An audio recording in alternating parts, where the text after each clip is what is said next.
ইমসাহ Russell ইয়াতীম, আরে তোমরা ইতিমের মাথায় হাত বুলিয়ে দিবা, কারণ ইতিমের দুঃখ আমি বুঝি। আমি নবী মুহাম্মদুর রাসূলুল্লাহ ইতিম ছিলাম। ইতিমকে কখনো কষ্ট দিবা না। তুমি যখন কোনো জিনিস খাও ইতিমকে খাওয়াবা। তুমি একটা সুন্দর পোশাক পরিধান করলা, তোমার পাশে এক ব্যক্তি ইতিম রয়েছে, একটা বাচ্চা ইতিম চিন্তা করতেছে, আহা ওই ইতিমটা যদি মনে মনে চিন্তা করে, আহারে আমার বাবা যদি বেঁচে থাকতো আমাকে এমন একটা পোশাক কিনে দিত, এই আফসোসটা তুমি তাকে করতে দিও না। আমার নবী বলেন ইমসাহ রাসাল ইয়াতীম, ও আমার বান্দা ইতিমের মাথায় হাত বুলিয়ে দাও। রাসূল বলেন যদি ইতিমের অভিভাবক হয়ে যাইতে পারো, ইতিমের মাথায় হাত বুলিয়ে দিতে পারো। আমার নবী বলেন আনা ওয়া কাফিলুল ইয়াতীম। রাসূল দুইটা আঙ্গুল এইভাবে মিশিয়েছেন, বলেন আনা ওয়া কাফিলুল ইয়াতীম ফিল জান্নাতি হাকাযা। যেই বান্দা ইতিমের মনের দুঃখ দূর করে দিয়েছে, যেই বান্দা ইতিমের মাথায় হাত বুলিয়ে দিয়েছে, যেই বান্দা ইতিমকে আদর করেছে, যেই বান্দা ইতিমকে যত্ন করেছে, আরে আনা ওয়া কাফিলুল ইয়াতীম ফিল জান্নাতি হাকাযা, আমি আর ওই ইতিমের অভিভাবক জান্নাতের মধ্যে এত কাছাকাছি থাকবো।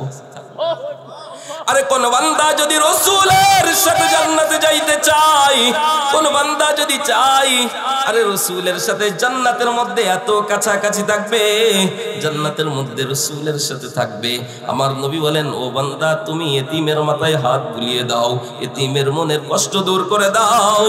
ইতিমের মাল কখনো আত্মসাৎ করো না, ইতিমের সম্পদ তুমি বাড়িয়ে দাও, ইতিমের সম্পদ কমিও না। আল্লাহ বলেন বান্দা ইতিমের সম্পদ তুমি খাইলা, তার মানে হচ্ছে তুমি তোমার পেটের মধ্যে আগুন ঢুকাইলা। আমার নবী মুহাম্মদুর রাসূলুল্লাহ সাল্লাল্লাহু আলাইহি ওয়াসাল্লাম বলেন 7টি ধ্বংসাত্মক বিষয় থেকে তোমরা বিরত থাকতে পারলে আল্লাহ রাব্বুল আলামিন ওই ব্যক্তির প্রতি রাজি ও খুশি হয়ে যান। রাসূল বলেন আর যদি এই 7 বিষয়ের খারাপ গুণটা যদি তোমাদের মধ্যে থাকে, আমার নবী মুহাম্মদুর রাসূলুল্লাহ সাল্লাল্লাহু আলাইহি ওয়াসাল্লাম বলেন ও বান্দা তুমি নামাজ পড়বা, তোমার নামাজ আল্লাহর দরবারে কবুল হবে না। তুমি যাকাত দিবা, যাকাত আল্লাহর দরবারে কবুল হবে না। তুমি রোজা রাখবা, রোজা আল্লাহর দরবারে কবুল হবে না। তুমি হজ করবা, হজটাও আল্লাহর দরবারে কবুল হবে না। আল্লাহর নবী বলেন ইজতানিবুস সাবআল মুবিকাত, তোমরা 7টি ধ্বংসাত্মক বিষয় থেকে বিরত থাকো। পারবো না ইনশাআল্লাহ? কি 7টি ধ্বংসাত্মক বিষয়? রাসূল বলেন 1 নম্বর আশিরকু বিল্লাহ, আল্লাহর সাথে কখনো শিরিক করবা না। আসমানের মালিক কে? আরো জোরে বলেন না। আসমানের মালিক কে? জমিনের মালিক কে? পাহাড়ের মালিক কে? আমার মালিক কে? আপনার মালিক কে? আল্লাহ রাব্বুল আলামিন বলেন ও আমার বান্দা আমি আল্লাহ রাব্বুল আলামিন আসমান বানাইলাম, আমি আল্লাহ রাব্বুল আলামিন জমিন বানাইলাম, আমি আল্লাহ রাব্বুল আলামিন আগুন সৃষ্টি করলাম, আমি আল্লাহ রাব্বুল আলামিন নিয়ামত হিসেবে তোদের জন্য পানির ব্যবস্থা করে দিলাম, আমি আল্লাহ রাব্বুল আলামিন তোরা না চাইতেও আমি আল্লাহ তোদেরকে হাত দিলাম, পা দিলাম, গোটা একটা বডি দিয়ে দিলাম। ও আমার বান্দা যদি চাইতে হয় একজনের কাছে চাইতে হবে। চিৎকার মেরে বলেন তিনি কে? আরো জোরে বলেন না তিনি কে? আল্লাহ রাব্বুল আলামিন বলেন ও বান্দা দুনিয়ার কোন মাখলুকের কাছে চাইতে যাও না, কারণ যে রব তোমাকে সৃষ্টি করেছে চাইতে হবে তো তারই কাছে। আল্লাহর হাবিব সাল্লাল্লাহু আলাইহি ওয়াসাল্লাম বলেন 1 নম্বর আশিরকু বিল্লাহ, আল্লাহর হাবিব সাল্লাল্লাহু আলাইহি ওয়াসাল্লাম বলেন দুনিয়ার কোন মানুষের কাছে চাওয়া যাবে না। তোমার সন্তানের দরকার চাইতে হবে আল্লাহর কাছে, তোমার গাড়ির দরকার চাইতে হবে আল্লাহর কাছে, তোমার বাড়ির দরকার চাইতে হবে আল্লাহর কাছে। তুমি অসুস্থ হয়েছো, বিশ্বাস রাখতে হবে সুস্থ রাখার মালিককে। আল্লাহর হাবিব সাল্লাল্লাহু আলাইহি ওয়াসাল্লাম বলেন, কোন বান্দা যদি একমাত্র শুধুমাত্র আল্লাহ রাব্বুল আলামিনের উপর বিশ্বাস রাখে, কারণ আল্লাহর নবী বলেছেন আশিরকু বিল্লাহ, কোন বান্দা যেন আল্লাহ রাব্বুল আলামিনের সাথে শিরিক করে না। শিরিক কাকে বলে? আমি অসুস্থ হয়েছি, হঠাৎ করে একটা ঔষধের মাধ্যমে আমি সুস্থতা লাভ করলাম। আমি অসুস্থ হয়েছি, একটা ঔষধ খাইলাম, ঔষধের কারণে আমি সুস্থতা লাভ করলাম। এখন যদি আমি বলি যে এই ঔষধটা না খাইলে আমি সুস্থ হইতাম না, সুস্থতার মালিক কে? ঔষধের কোনো ক্ষমতা আছে? আল্লাহ রাব্বুল আলামিন বলেন, ও বান্দা, তুমি এই ঔষধটাকে মাধ্যম বানাও, তোমার জবানে থাকবে এইটা, আল্লাহ আমাকে এই ঔষধের মাধ্যমে আমাকে সুস্থ করেছেন। তোমার সন্তানের দরকার, আল্লাহর নবী মুহাম্মদুর রাসূলুল্লাহ সাল্লাল্লাহু আলাইহি ওয়াসাল্লাম বলেন, সন্তানের দরকার, বান্দা তুমি আল্লাহর কাছে চাও, দুনিয়ার কোন পীরের কাছে যাইও না, দুনিয়ার কোন মাজারের কাছে যাইও না, দুনিয়ার কোন মানুষের কাছে যাইও না, কারণ আল্লাহ রাব্বুল আলামিন বলেছেন সব কিছু দেওয়ার ক্ষমতা একজনের, তিনি কে? আল্লাহ রাব্বুল আলামিন বলেন ইয়াখলুকু মা ইয়াশা, আল্লাহ যা ইচ্ছা তাই করেন। আল্লাহ বলেন ইয়াখলুকু মা ইয়াশা, আমি আল্লাহ রাব্বুল আলামিন যা ইচ্ছা তাই করি। ইয়াহাবু লিমান ইয়াশাউ ইনাসা, আমি আল্লাহ রাব্বুল আলামিন, ও দুনিয়ার মানুষ, তোমার যদি সন্তান চাও, তোমার যদি সন্তানের প্রয়োজন হয়, দুনিয়ার কোন মাজারে যাইও না, দুনিয়ার কোন পীরের কাছে যাইও না, দুনিয়ার কোন ডাক্তারের কাছে গিয়ে বইল না, ডাক্তার আপনি যেভাবে হোক আমাকে একটা সন্তান দাও। না না না, ডাক্তারের কোনো ক্ষমতা নাই। আল্লাহ রাব্বুল আলামিন বান্দাদেরকে চিকিৎসা শিখিয়ে দেন। কিভাবে শিখিয়ে দেন? আল্লাহ বলেন ইয়াখলুকু মা ইয়াশা, আমি আল্লাহ রাব্বুল আলামিন যা ইচ্ছা তাই করি। আল্লাহ বলেন ইয়াহাবু লিমান ইয়াশাউ ইনাসা, আরে আমি আল্লাহ রাব্বুল আলামিন যাকে ইচ্ছা তাকে কন্যা সন্তান দান করি। আমার নবী বলেন ওয়াহাবু লিমান ইয়াশাউ যুকুর, আল্লাহ বলেন যাকে ইচ্ছা তাকে পুত্র সন্তান দান করি। আছে কি নাই? কারো 5টা মেয়ে কোনো ছেলে নাই, আবার কারো 5টা ছেলে কোনো মেয়ে নাই। আল্লাহ বলেন আও ইউসাউইজুহুম যুকরানা ওয়া ইনাসা, আরে আমি আল্লাহ রাব্বুল আলামিন যাকে ইচ্ছা পুত্র এবং কন্যা সন্তান উভয়টাই দান করি। আছে কি নাই? কারো 2 ছেলে 3 মেয়ে, 3 ছেলে 4 মেয়ে। আল্লাহ বলেন ওয়ায়াজআলু মান ইয়াশাউ আকিমা, আমি আল্লাহ রাব্বুল আলামিন যদি কারো ব্যাপারে ইচ্ছা করি, আমি রব তাকে বান্দা বানিয়ে রাখি। দুনিয়ার যত ডাক্তার দেখাও, দুনিয়ার যত কবিরাজ দেখাও, দুনিয়ার যা কিছু দেখাও রে বান্দা, কেউ তোমাকে সন্তান দিতে পারবে না। ওয়ায়াজআলু মান ইয়াশাউ আকিমা, আমি যার ব্যাপারে আমি ফয়সালা করে রেখেছি তাকে সন্তান দিব না। দুনিয়ার কারো ক্ষমতা নাই তাকে সন্তান দেওয়ার। তবে আল্লাহ রাব্বুল আলামিন বান্দাদেরকে একটা আমল শিখিয়ে দিয়েছেন। আল্লাহ তো বলছেন ইয়াখলুকু মা ইয়াশা, যাকে যা ইচ্ছা তাই দান করেন। ইয়াহাবু লিমান ইয়াশাউ ইনাসা, কারো ব্যাপারে ইচ্ছা করলে কন্যা দান করেন। ওয়া ইয়াহাবু লিমান ইয়াশাউ যুকুর, আবার কারো ব্যাপারে ইচ্ছা করলে পুত্র দান করেন। আল্লাহ যে বললেন আও ইউসাউইজুহুম যুকরানা ওয়া ইনাসা, আরে আল্লাহ রাব্বুল আলামিন বলেন ও বান্দা, আমি যদি কারো ব্যাপারে ইচ্ছা করি তাহলে তাকে কন্যা এবং পুত্র সন্তান উভয়টাই দান করি। আবার যদি কারো ব্যাপারে ইচ্ছা করি ওয়ায়াজআলু মান ইয়াশাউ আকিমা, আমি আল্লাহ রাব্বুল আলামিন কারো ব্যাপারে ইচ্ছা করলে তাকে বান্দা বানিয়ে রাখি। বান্দা তবে আমি আল্লাহ রাব্বুল আলামিন একটা আমল শিখিয়ে দিলাম, যদি আমার ফয়সালা হচ্ছে তাকে একটা সন্তান দিব, ছেলে দিব, আমার ফয়সালা হচ্ছে তাকে একটা মেয়ে দিব, আমার ফয়সালা হচ্ছে তাকে দুইটা ছেলে দিব, তিনটা মেয়ে দিব, আমার ফয়সালা হচ্ছে তাকে নিঃসন্তান বানিয়ে রাখবো, তারপরেও কোন বান্দা যদি আমার কাছে আমার শিখানো কোনো আমল করে, আল্লাহ রাব্বুল আলামিন বলেন আমার ফয়সালা থাকা সত্ত্বেও বান্দার আমলের কারণে আমি আমার ফয়সালাকে পরিবর্তন করে দিব। আল্লাহ আমার ব্যাপারে ফয়সালা করেছেন কোন সন্তান দান করবেন না, কোন সন্তান দিবেন না। আল্লাহ বলেছেন বান্দা তারপরেও আমি একটা আমল শিখিয়ে দিলাম, বান্দা আমলটা কর, এই আমল করলে আমি আল্লাহ রাব্বুল আলামিন তোর জন্য সন্তানের ব্যবস্থা করে দিব। আল্লাহর নবী মুহাম্মদুর রাসূলুল্লাহ সাল্লাল্লাহু আলাইহি ওয়াসাল্লাম সাহাবীদেরকে আমল শিখিয়ে দেন। কি আমল? কি আমল? আল্লাহ রাব্বুল আলামিন স্বয়ং কুরআনুল কারীমের মধ্যে আমল শিখিয়ে দিয়েছেন। আল্লাহ রাব্বুল আলামিন বলেন ফাকুল তুস্তাগফিরু রাব্বাকুম ইন্নাহু কানা গফফারা। আল্লাহ রাব্বুল আলামিন বলেন ও বান্দা তোমাদের একটাই আমল হচ্ছে আস্তাগফিরুল্লাহ, বলেন না আস্তাগফিরুল্লাহ। আল্লাহ রাব্বুল আলামিন বলেন আস্তাগফিরুল্লাহ। যেই বান্দা ইস্তিগফারের আমল করবে, ফাকুল তুস্তাগফিরু রাব্বাকুম, যেই বান্দা ইস্তিগফারের আমল করবে আল্লাহ রাব্বুল আলামিন দুনিয়ার মধ্যে 5টা পুরস্কার দিবেন। কয়টা পুরস্কার? আল্লাহ রাব্বুল আলামিন বলেন ইন্নাহু কানা গফফারা। আরে আমি আল্লাহ রাব্বুল আলামিন তাকে 1 নম্বর পুরস্কার তাকে ক্ষমা করে দিব।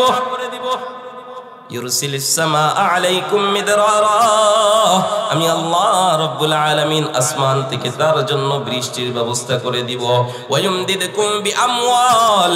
আমি আল্লাহ রাব্বুল আলামিন তার জন্য মাল ধন সম্পদের ব্যবস্থা করে দিব। 4 নম্বর ওয়াবানিন। আল্লাহ রাব্বুল আলামিন কুরআনুল কারীমের মধ্যে বলেন 4 নম্বর ওয়াবানিন, আমি আল্লাহ রাব্বুল আলামিন তার জন্য সন্তানাদির ব্যবস্থা করে দিব। 5 নম্বর পুরস্কার হচ্ছে ওয়াজআল লাকুম জান্নাত। আল্লাহ রাব্বুল আলামিন বলেন 5 নম্বর পুরস্কার আল্লাহ রাব্বুল আলামিন ওই ব্যক্তির জন্য জান্নাতের ফয়সালা করে দিবেন। ইস্তিগফারের কি আমল, কি আমল, কত বড় ফজিলত। দুনিয়ার মধ্যে আমরা নামাজ পড়ি, রোজা রাখি, হজ করি, যাকাত দেই, যা কিছু করি না কেন আল্লাহর ক্ষমার জন্য। ইস্তিগফার বান্দা আস্তাগফিরুল্লাহ বল, আল্লাহ রাব্বুল আলামিন বলেন বান্দা আমি তোকে ক্ষমা করে দিব। বান্দা তোর বৃষ্টির দরকার, আল্লাহ রাব্বুল আলামিন বলেন বান্দা আস্তাগফিরুল্লাহ বল, আমি আল্লাহ রাব্বুল আলামিন তোর জন্য বৃষ্টির ব্যবস্থা করে দিব। বান্দা তোর সন্তানের দরকার, আল্লাহ রাব্বুল আলামিন বলেন বান্দা আস্তাগফিরুল্লাহ বল, আমি আল্লাহ রাব্বুল আলামিন তোর জন্য সন্তানাদির ব্যবস্থা করে দিব। বান্দা তোর জান্নাত দরকার, ও বান্দা আমার কাছে রাতের বেলা সিজদায় পড়িয়া যেই নামাজটা বিছাইয়া, ও বান্দা একবার বল আস্তাগফিরুল্লাহ। আল্লাহ রাব্বুল আলামিন বলেন ওয়াজআল লাকুম জান্নাত। আমি আল্লাহ রাব্বুল আলামিন তোর জন্য জান্নাতের ফয়সালা করে দিব। এজন্য চাইতে হবে কার কাছে? দুনিয়ার কোন মানুষের কাছে চাওয়া যাবে? দুনিয়ার কোন পীরের কাছে চাওয়া যাবে? দুনিয়ার কোন মাজারের কাছে চাওয়া যাবে? এমনকি আল্লাহ রাব্বুল আলামিন বলেন স্বয়ং আমার নবী মুহাম্মদুর রাসূলুল্লাহ সাল্লাল্লাহু আলাইহি ওয়াসাল্লামেরও কোনো ক্ষমতা নাই কোনো কিছু দেওয়ার। যদি আমার নবীর ক্ষমতা না থাকে তাহলে তোমার পীরের কি ক্ষমতা? যদি আমার নবীর ক্ষমতা না থাকে তাহলে তুমি ওলির কি ক্ষমতা? এজন্য আল্লাহ রাব্বুল আলামিন বলেন ইয়াখলুকু মা ইয়াশা। ও বান্দা আমার সাথে শিরক করবা না। আশিরকু বিল্লাহ, কোন বান্দা যদি আল্লাহর সাথে শিরক করে, আল্লাহর সাথে শিরক করে কোনো কিছু আল্লাহর কাছে না চেয়ে যদি দুনিয়ার কোন মানুষের কাছে চায়, আল্লাহর নবী মুহাম্মদুর রাসূলুল্লাহ সাল্লাল্লাহু আলাইহি ওয়াসাল্লাম বলেন ওই বান্দা তার দুনিয়া এবং আখিরাতকে ধ্বংস করে দিল। তাহলে এক নম্বর কি আশিরকু বিল্লাহ, আল্লাহর সাথে শিরিক করা যাবে। আরো জোরে বলেন না, শিরিক করা যাবে। দুই নম্বর হচ্ছে ওয়াসিহর, জাদু করা যাবে না। আমার নবী বলেন কোন বান্দা যদি অপর কোন বান্দাকে জাদু করে নষ্ট করতে চায়, চিন্তা করতেছে লাঠি দিয়ে এর সাথে আমি মোকাবেলা করতে পারবো না, এর ক্ষমতার কাছে আমার ক্ষমতা কিছুই না, কি করা যায়, কি করা যায়, জাদু দিয়ে তাকে কোনো ক্ষতি করা যায় কিনা। আমরা তো অনেকে বিশ্বাস করি যে জাদু বলতে কোনো কিছুই নাই, জাদু দ্বারা কেউ কাউকে ক্ষতি করতে পারে না।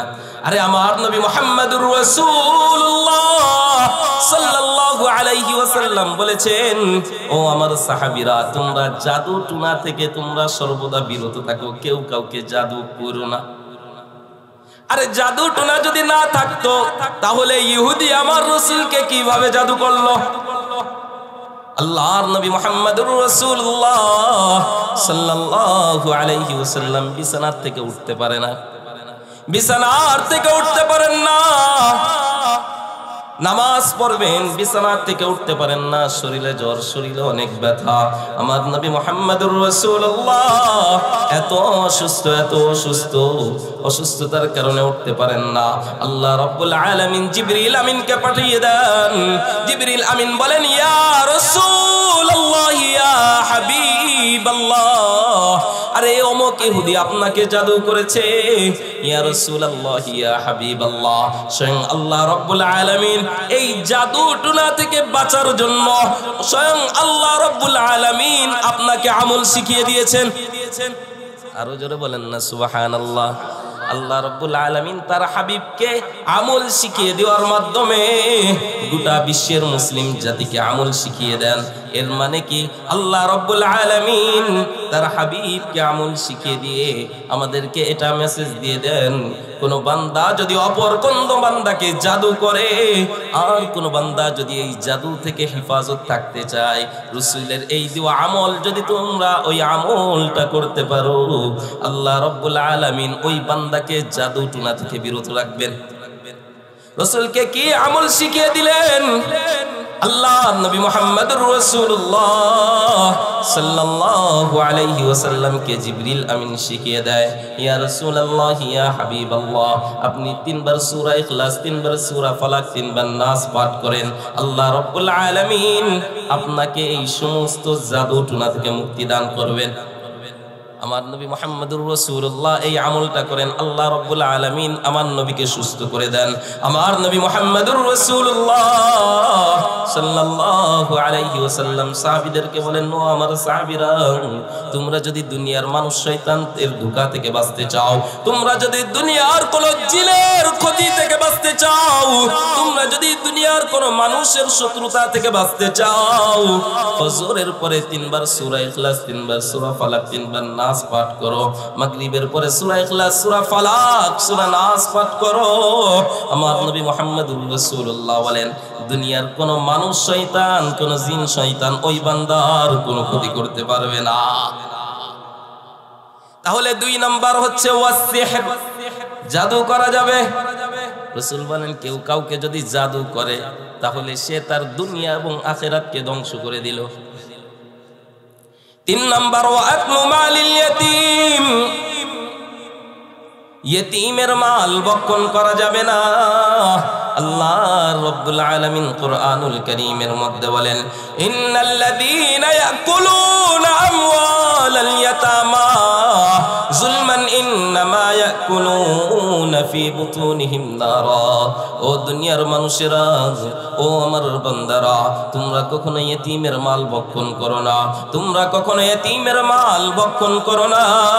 আর যেই বান্দা ইয়েতিমের মাল আত্মসাৎ করলো, যেই বান্দা ইয়েতিমের মাল অন্যায়ভাবে জুলুম করে খাইলো, যেই বান্দা ইয়েতিমের মাল ভক্ষণ করলো, আল্লাহ বলেন, ইন্নামা ইয়াকুলুনা ফি বুতুনিহিম নারা।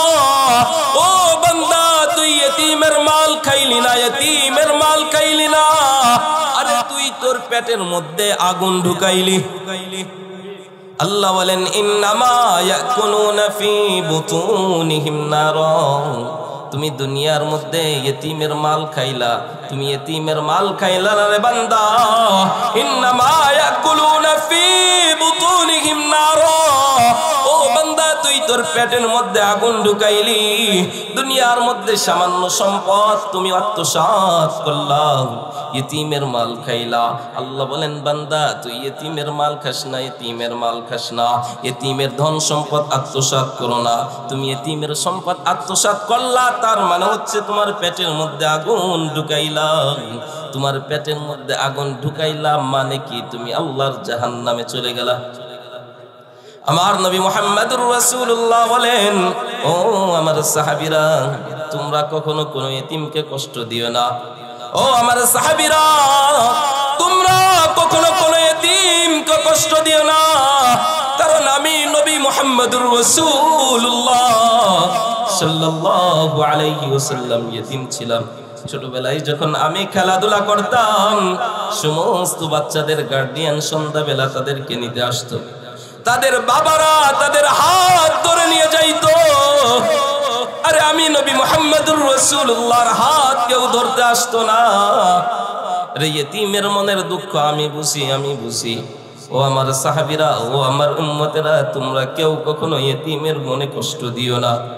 আল্লাহর নবী মুহাম্মদুর রাসূলুল্লাহ সাল্লাল্লাহু আলাইহি ওয়াসাল্লাম বলেন, ইমসাহ রাসাল ইয়াতীম, তোমরা যখন ইতিমকে দেখবা, ইমসাহ রাসাল ইয়াতীম, আরে তোমরা ইতিমের মাথায় হাত বুলিয়ে দিবা, কারণ ইতিমের দুঃখ আমি বুঝি। আমি নবী মুহাম্মদুর রাসূলুল্লাহ ইতিম ছিলাম। ইতিমকে কখনো কষ্ট দিবা না। তুমি যখন কোনো জিনিস খাও, ইতিমকে খাওয়াবা। তুমি একটা সুন্দর পোশাক পরিধান করলা, তোমার পাশে এক ব্যক্তি ইতিম রয়েছে, একটা বাচ্চা ইতিম, চিন্তা করতেছে, আহা ওই ইতিমটা যদি মনে মনে চিন্তা করে, আহারে আমার বাবা যদি বেঁচে থাকতো আমাকে এমন একটা পোশাক কিনে দিত, এই আফসোসটা তুমি তাকে করতে দিও না। আমার নবী বলেন, ইমসাহ রাসাল ইয়াতীম, ও আমার বান্দা ইতিমের মাথায় হাত বুলিয়ে দাও। রাসূল বলেন, যদি ইতিমের অভিভাবক হয়ে যাইতে পারো, ইতিমের মাথায় হাত বুলিয়ে দিতে পারো। আমার নবী বলেন, আনা ওয়া কাফিলুল ইয়াতীম। রাসূল দুইটা আঙ্গুল এইভাবে মিশিয়েছেন, বলেন আনা ওয়া কাফিলুল ইয়াতীম ফিল জান্নাতি হাকাযা।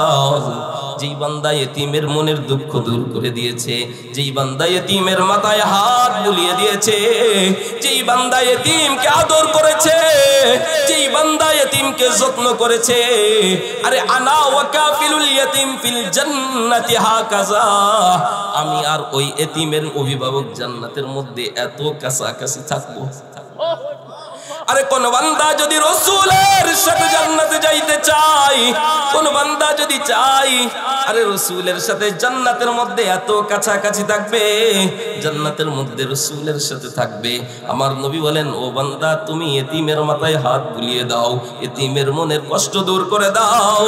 ইতিমের মাল কখনো আত্মসাৎ করো না, ইতিমের সম্পদ তুমি বাড়িয়ে দাও, ইতিমের সম্পদ কমিও না। আল্লাহ বলেন, বান্দা ইতিমের সম্পদ তুমি খাইলা, তার মানে হচ্ছে তুমি তোমার পেটের মধ্যে আগুন ঢুকাইলা। 3 নম্বর হচ্ছে ওয়াকলু মালিল ইয়াতীম, এজন্য ইতিমের মাল ভক্ষণ করা যাবে। জোরে বলেন না, ইতিমের মাল খাওয়া যাবে? আমার নবী বলেন, বান্দা ইতিমের মাল খাইলা, তার মানে হচ্ছে তুমি তোমার দুনিয়া এবং আখিরাতকে ধ্বংস করে দিলা। 4 নম্বর হচ্ছে ওয়াকলুর রিবা। আল্লাহর নবী মুহাম্মদুর রাসূলুল্লাহ সাল্লাল্লাহু আলাইহি ওয়াসাল্লাম বলেন, ও বান্দা তুমি সুদের লেনদেন করো না।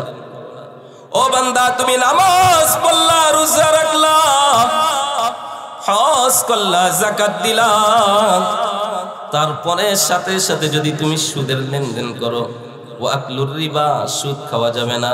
রাসূল বলেন, কোন বান্দা সুদ খাইলো সে তার দুনিয়া এবং আখিরাতকে ধ্বংস করে দিল। আল্লাহর নবী মুহাম্মদুর রাসূলুল্লাহ সাল্লাল্লাহু আলাইহি ওয়াসাল্লাম বলেন, কোন বান্দা সুদের সাথে জড়িত থাকলো, ওই বান্দা যদি নামাজ পড়ে, ওই বান্দার নামাজের কোনো দাম নাই, রোজা রাখলো, রোজার কোনো দাম নাই, হজ করলো, হজের কোনো দাম নাই, যাকাত দিল, যাকাতের কোনো দাম নাই, কারণ স্বয়ং আল্লাহ রাব্বুল আলামিন আলামিন বলেন ফাইল্লাম তাফআলু ফাযানু বিহারবিম মিনাল্লাহ। আরে কোন বান্দা যদি সুদের লেনদেন করে, 1 টাকা পরিমাণ কোন বান্দা যদি সুদ খায়, কোন বান্দা যদি সুদের লেনদেন করে, স্বয়ং আল্লাহ রাব্বুল আলামিন বলেন ফাযানু বিহারবিম মিনাল্লাহ। আরে তুই বান্দা সুদ খাইলি না, সুদ খাইলি না, তুই বান্দা আমার বিরুদ্ধে যুদ্ধ করার জন্য তুই প্রস্তুতি নিলি। আমি আপনি যদি আল্লাহর বিরুদ্ধে যুদ্ধের জন্য প্রস্তুতি নেই, তাহলে আমার আপনার ঈমান থাকবে? ঈমান থাকবে? আমি বান্দা নামাজ পড়লাম আর সুদ খাইলাম, তার মানে কি এক পাশ দিয়ে নামাজ পড়লাম আর এক পাশ দিয়ে আল্লাহর বিরুদ্ধে যুদ্ধের ঘোষণা করলাম। আল্লাহ বলেন না না বান্দা, তোর ওই নামাজের কোনো দাম নাই, তোর ওই যাকাতের কোনো দাম নাই, তোর ওই হজের কোনো দাম নাই। আল্লাহ বলেন ফাইল্লাম তাফআলু ফাযানু বিহারবিম মিনাল্লাহ। ও বান্দা, তুই সুদের লেনদেন করিস না। তুই যদি দুনিয়ার মধ্যে সামান্য টাকার লোভে তুমি যদি সুদের লেনদেন করো বান্দা, তাহলে তুমি আমি এবং আমার রাসূলের বিরুদ্ধে যুদ্ধের ঘোষণা করলা। আর যেই বান্দা আমার এবং রাসূলের বিরুদ্ধে যুদ্ধের ঘোষণা করে, ওই বান্দা তো ঈমান নিয়ে ইন্তেকাল করতে পারে না। আর যদি তুমি কাফের বেঈমান হয়ে ইন্তেকাল করো রে বান্দা, তোমার জন্য আল্লাহর জান্নাত হারাম হয়ে যাবে। এজন্য ভাই, দুনিয়ার সামান্য সুখের জন্য, সামান্য ইনকামের জন্য আমি নামাজ পড়লাম, রোজা রাখলাম, হজ করলাম, যাকাত দিলাম, সাথে সাথে সুদ খাইলাম, না না না। আল্লাহর নবী বলেন নো বান্দা, তুমি সুদের সাথে মিশো না।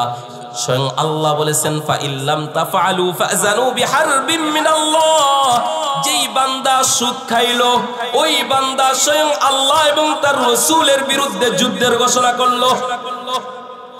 আর আমার নবী বলেন খুয সালাহাকা লিল হারব। যেই বান্দা সুদের সাথে জড়িত হইল, যেই বান্দা সুদের লেনদেন শুরু করলো, আমার নবী মুহাম্মদুর রাসূল সাল্লাল্লাহু আলাইহি ওয়াসাল্লাম বলেন ওই বান্দা আল্লাহ এবং তার রাসূলের বিরুদ্ধে যুদ্ধের জন্য তরবারি ধারগাইলো। আমি যদি বলি আমি আমার রবের বিরুদ্ধে যুদ্ধের জন্য তরবারি ধারাইতেছি, ঈমান থাকবে?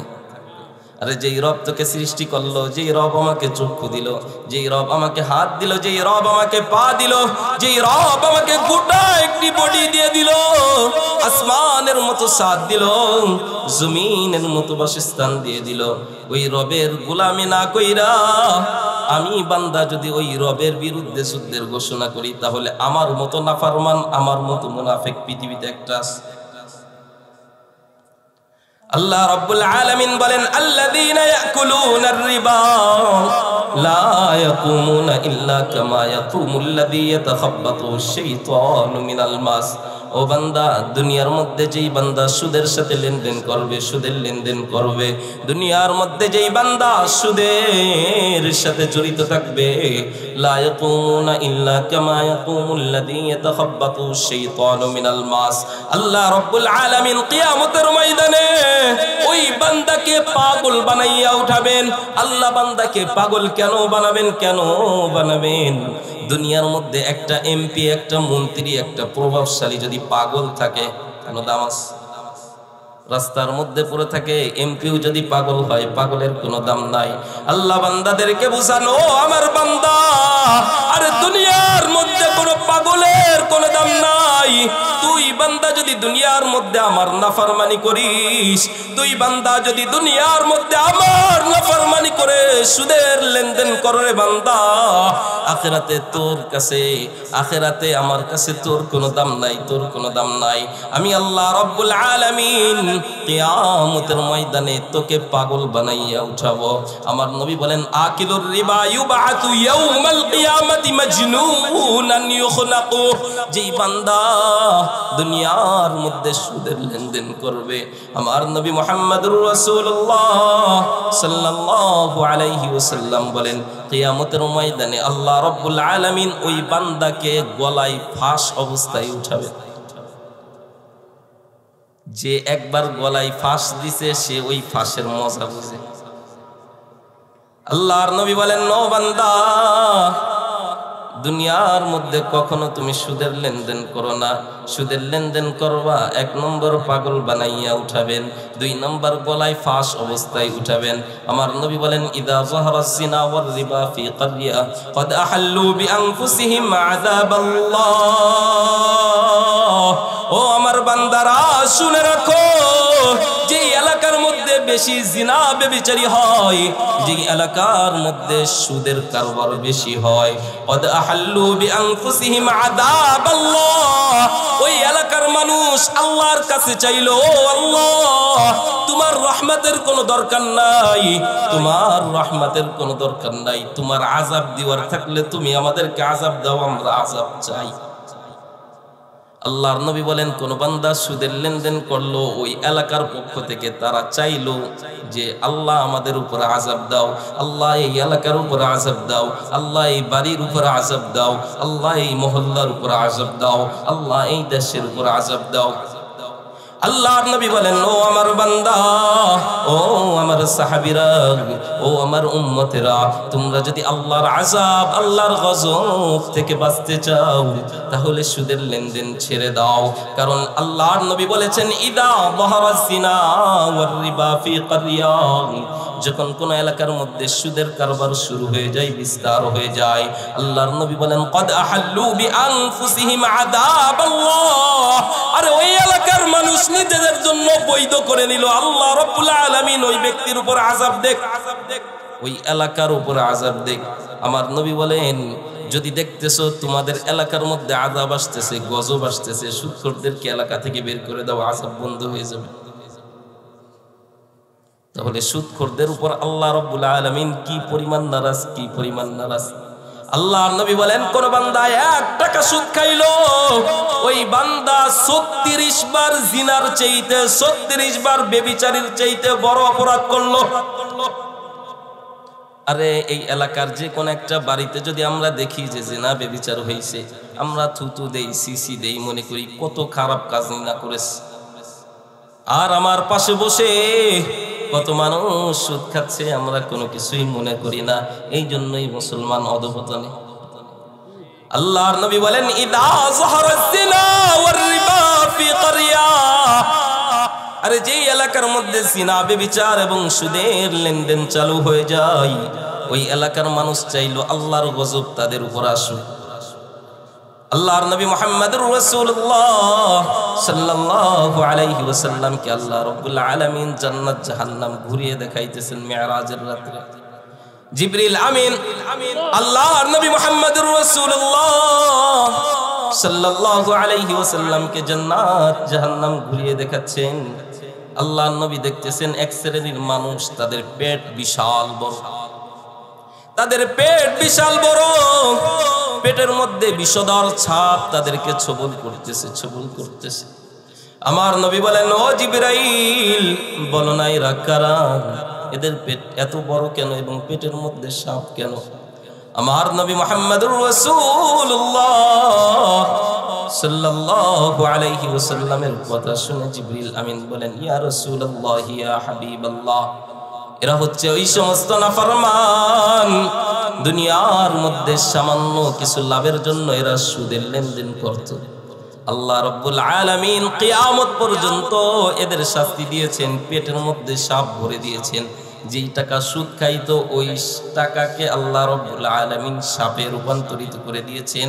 এর শাস্তি হচ্ছে পেটের মধ্যে শুধু সবল মারবে, আর ওই বিষধর সাপের সবলে ওই ব্যক্তি ব্যথায় কাতরাইতে থাকবে। আবার আল্লাহ ভালো করে দিবেন, আবার সাপে সবল মারবে, আবার আল্লাহ ভালো করে দিবেন, আবার সাপে সবল মারবে, আবার আল্লাহ ভালো করে দিবেন। কিয়ামত পর্যন্ত তার শাস্তি এটা। এই জন্য বান্দা কখনো সুদের লেনদেন করো না।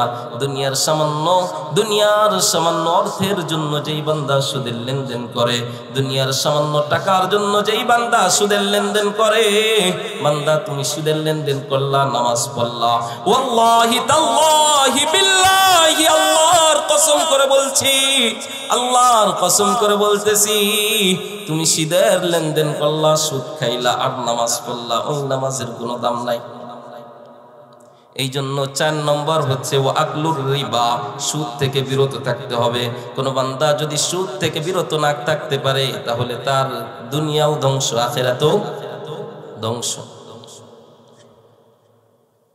5 নম্বর ওয়া কতলুন নাফসাল্লাতী হারামাল্লাহু ইল্লা বিল হক, অন্যায়ভাবে কারো উপর জুলুম করা যাবে না, অন্যায়ভাবে কারো উপর অত্যাচার করা যাবে না, অন্যায়ভাবে কারো মাল আত্মসাৎ করা যাবে না, অন্যায়ভাবে কারো জমি দখল করা যাবে না।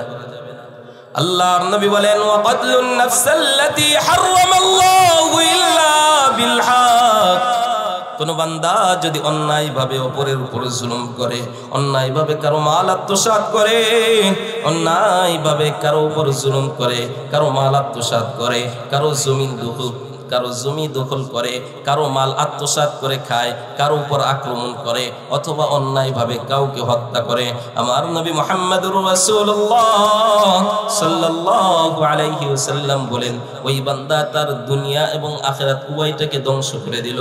6 নম্বর ওয়াতাওয়াল্লি ইয়াউমাজ যাহাফ, যুদ্ধের ময়দান থেকে পলায়ন করা যাবে না। রাসূল বলেন যেই বান্দা যুদ্ধের ময়দান থেকে পলায়ন করলো ওই বান্দা তার দুনিয়া এবং আখিরাত তাকে ধ্বংস করে দিল। 7 নম্বর ওয়া কাযফুল মুহসানাতিল গাফিলাতিল মুমিনাত, কোন বান্দা যেন কোন সতী মহিলাকে কোন মিথ্যা অপবাদ না দেয়। আমার নবী বলেন কোন বান্দা যদি অপর কোন মহিলাকে মিথ্যা অপবাদ দেয় ওই বান্দা তার দুনিয়াও নষ্ট করে দিল, আখিরাতকেও নষ্ট করে দিল। তাহলে এই 7টা বিষয় থেকে আমরা বিরত থাকতে পারবো কি পারবো না? পারবো তো ইনশাআল্লাহ। দেখি কে কে পারবে। লিল্লাহি তাকবীর, লিল্লাহি তাকবীর। 1 নম্বর হচ্ছে আশিরকু বিল্লাহ, আল্লাহর সাথে শিরিক করা যাবে না। 2 নম্বর ওয়া সিহর, জাদু করা যাবে না। 3 নম্বর ওয়া আকলু মালিল ইয়াতীম, ইতিমের মাল ভক্ষণ করা যাবে না। 4 নম্বর ওয়া আকলুর রিবা, সুদ খাওয়া যাবে না। 5 নম্বর ওয়া কাতলুন নাফসাল্লাতী হারামাল্লাহু ইল্লা বিল হক, অন্যায়ভাবে কারো উপর জুলুম অত্যাচার করা যাবে না, কাউকে হত্যা করা যাবে না। 6 নম্বর ওয়া তাওয়াল্লি ইয়াউমাজ যাহাফ, যুদ্ধের ময়দান থেকে পলায়ন করা যাবে না। 7 নম্বর ওয়া কাযফুল মুহসানাতিল গাফিলাতিল মুমিনাত, কোন সতী নারীকে মিথ্যা অপবাদ দেওয়া যাবে না। এই 7টা বিষয় থেকে কোন বান্দা যদি বিরত থাকতে পারে আমার নবী বলেন ওই বান্দার জন্য স্বয়ং আল্লাহ রাব্বুল আলামিন রাজি ও খুশি হয়ে যায়। হুজুর চলে আসছে, এখন সময় বাড়াবো না, 1-2 মিনিটই বললাম, 1-2 মিনিটে শেষ করে দেব। 7টা জিনিস থেকে আমরা বিরত থাকবো, পারবো না ইনশাআল্লাহ? তবে আর 3টা আমল করব, শুধু বিরত থাকবো এই কথা বলে চলে গেলাম, কি আমল করবো এটা যদি না বলি এটা কিরকম দেখা যায় না। 7 বিষয় থেকে বিরত থাকবো, আমল করব কয়টা? 3টা। আল্লাহর নবী মুহাম্মদুর রাসূলুল্লাহ সাল্লাল্লাহু আলাইহি ওয়াসাল্লামের সাহাবী হযরত আব্দুল্লাহ বিন মাসউদ রাদিয়াল্লাহু তাআলা আনহু বলেন ইয়া রাসূলুল্লাহ ইয়া হাবিবাল্লাহ আইয়ুল আমালি আফযালু দারাজাতান ইনদাল্লাহ, আল্লাহর কাছে কোন আমলটা সবচেয়ে বেশি প্রিয়? আল্লাহর যে আমলটা বেশি প্রিয় ওই আমলটাই তো আমরা করতে চাই, তাই না? যে আমলটা আল্লাহর কাছে সবচেয়ে বেশি প্রিয় ওই আমলটাই তো আমরা করতে চাই, কারণ আমরা প্রত্যেকেই জাহান্নাম থেকে বেঁচে জান্নাতে যাইতে চাই, ঠিক কিনা? আল্লাহর নবী মুহাম্মদুর রাসূলুল্লাহ সাল্লাল্লাহু আলাইহি ওয়াসাল্লাম বলেন, সাহাবী জিজ্ঞাসা করেছেন ইয়া রাসূলুল্লাহ ইয়া হাবিবাল্লাহ কোন আমলটা সবচেয়ে বেশি প্রিয়? আমার নবী মুহাম্মদুর রাসূলুল্লাহ সাল্লাল্লাহু আলাইহি ওয়াসাল্লাম বলেন আল্লাহর কাছে সবচেয়ে প্রিয় আমল হচ্ছে as-সালাতু আলা ওয়াক্তিহা, 1 নম্বর সময় মতো নামাজ আদায় করা আল্লাহ রাব্বুল আলামিনের কাছে প্রিয় আমল। আল্লাহ রাব্বুল আলামিনের কাছে সবচেয়ে প্রিয় আমল হচ্ছে সময় মতো নামাজ আদায় করা, পারবো না ইনশাআল্লাহ? 2 নম্বর সাহাবী জিজ্ঞাসা করেন ইয়া রাসূলুল্লাহ ইয়া হাবিবাল্লাহ এরপরে কোন আমলটা আল্লাহর কাছে সবচেয়ে বেশি প্রিয়? আমার নবী বলেন তুম্মা বিররুল ওয়ালিদাইন, পিতামাতার কথা মেনে চলা, পিতামাতার আনুগত্য করা আল্লাহ রাব্বুল আলামিনের কাছে 2 নম্বরে সবচেয়ে প্রিয় আমল। কারণ রাসূল বলেছেন হুমা জান্নাতুকা ওয়া নারুক, তোমার পিতামাতা তোমার জন্য জান্নাত, তোমার পিতামাতা তোমার জন্য জাহান্নাম। ও বান্দা, যদি তুমি জান্নাত কামাইতে চাও পিতামাতার মাধ্যমে জান্নাত কামাও, পিতামাতার কথা মেনে চলো, পিতামাতার আনুগত্য করো। আর ও বান্দা, যদি জাহান্নামী হতে চাও, আর যদি জাহান্নামী হতে চাও, পিতামাতার অবাধ্য সন্তান হইলে তোমার জন্য জাহান্নাম ওয়াজিব, অবধারিত। কারণ রাসূল বলেছেন রিদার রাব্বি ফি রিদাল ওয়ালিদাইন, পিতামাতার সন্তুষ্টির মাধ্যমে স্বয়ং আমার রব সন্তুষ্ট হয়ে যায়, পিতামাতার অসন্তুষ্টির মাধ্যমে আল্লাহ রাব্বুল আলামিন নারাজ হয়ে যান। আল্লাহর নবী বলেন যতক্ষণ পর্যন্ত ওই সন্তান পিতামাতাকে খুশি না করতে পারবে ততক্ষণ পর্যন্ত আল্লাহ রাব্বুল আলামিন ওই সন্তানের প্রতি খুশি হবেন না। সাহাবী জিজ্ঞাসা করেন ইয়া রাসূলুল্লাহ ইয়া হাবিবাল্লাহ, 3 নম্বরে আল্লাহ রাব্বুল আলামিনের কাছে সবচেয়ে প্রিয় আমল কোনটা? আমার নবী বলেন তুম্মাল জিহাদু ফি সাবিলিল্লাহ, আল্লাহর জমিনে আল্লাহর দ্বীন কায়েম করার জন্য জিহাদ করা, যুদ্ধ করা আল্লাহ রাব্বুল আলামিনের কাছে সবচেয়ে প্রিয় আমল। প্রস্তুত আছেন তো ইনশাআল্লাহ? আরে যেই কুলাঙ্গার আমার নবীর ব্যাপারে কথা বলবে, যেই কুলাঙ্গার রাসূলের সিরাত নিয়ে কথা বলবে, যেই কুলাঙ্গার রাসূলের সুরাত নিয়ে কথা বলবে, যেই কুলাঙ্গার আল্লাহ আল্লাহর রাসূলের বিরুদ্ধে কথা বলবে, আল্লাহর জমিনে ওই কুলাঙ্গারের থাকার কোনো অধিকার নাই, ঠিক কিনা? এই জন্য রাসূলের বিরুদ্ধে কোনো কুলাঙ্গার যদি কোনো কথা বলে, আমরা বলতে চাই ও কুলাঙ্গার তোমরা শুনে নাও, আমরা যদিও নামাজ ঠিকঠাক মতো পড়তে পারি না, যদিও যাকাত ঠিকঠাক মতো দিতে পারি না, যদিও হজ ঠিকঠাক মতো করতে পারি না, কিন্তু ঈমানের ব্যাপারে আমরা সকলেই এক। তোমরা আমার রবের ব্যাপারে কোনো কথা বলবা, আমার রাসূলের বিরুদ্ধে কোনো কথা বলবা, আল্লাহর কসম করে বলতেছি এই জীবন থাকতে তোমরা পার পাবা না, ঠিক কিনা? আল্লাহ রাব্বুল আলামিন আমাদের সকলকে ওই 7টা বিষয় থেকে বিরত থেকে 3টি বিষয়ের উপর আমল করার তৌফিক দান করুন। সকলে বলে আমিন। ওয়া আখিরু দাওয়ানা।